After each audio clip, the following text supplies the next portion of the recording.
The vibrancy is there and was there and continues to be there.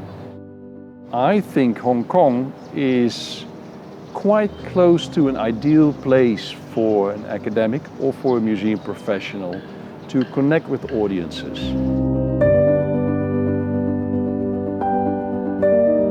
My name is Joost Schokkenbroek. I'm a professor at the University of Hong Kong and I'm originally from the Netherlands. I arrived in Hong Kong in February 2021, so I've been here now close to 3.5 years. Well, I first came to Hong Kong to run the Maritime Museum at Pier 8, a beautiful location, a wonderful museum and a great collection. And after 2.5 years, around August of 2023, I had an opportunity to go back to academia. I've always in my life tried to combine universities with museums, work in universities and work in museums. And now I could say bye-bye to the museum and start at the University of Hong Kong as a professor in museum studies, which in a sense enables me. So during my second year of studies, study history in Atlanta University, I signed up for a particular course on maritime history.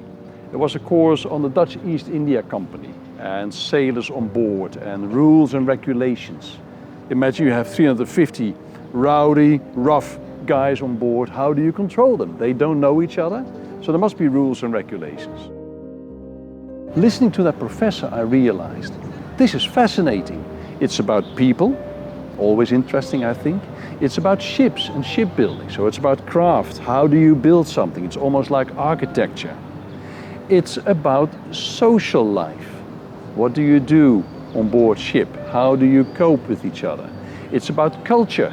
What do you bring to these unknown destinations that you're sailing off for? And how do you communicate?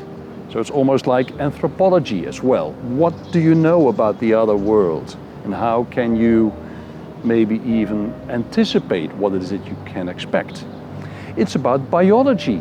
Lots of seeds from tropical plants from the Dutch East Indies or from China or from Japan stuck to the hull of these ships.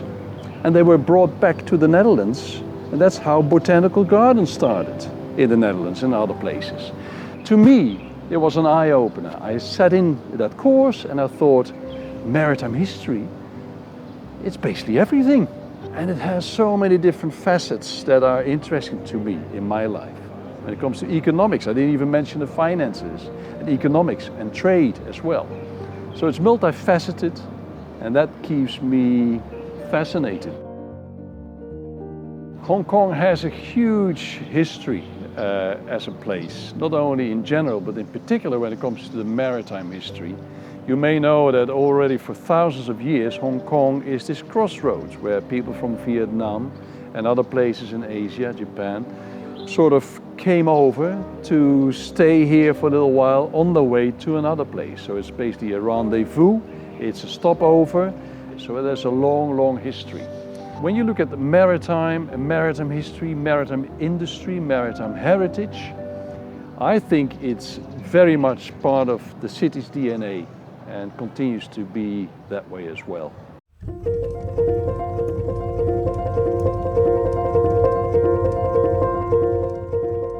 But it only became more manifest to me that Hong Kong is such an enormously vibrant place.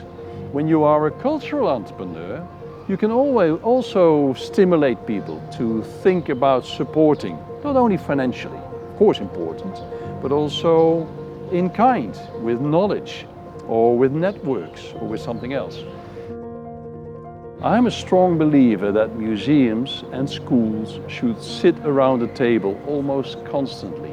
Museums should know about these curricula in order to help schools maybe deepen understanding, create a more profound understanding via material culture when it comes to the various topics that kids are being taught in school, and vice versa.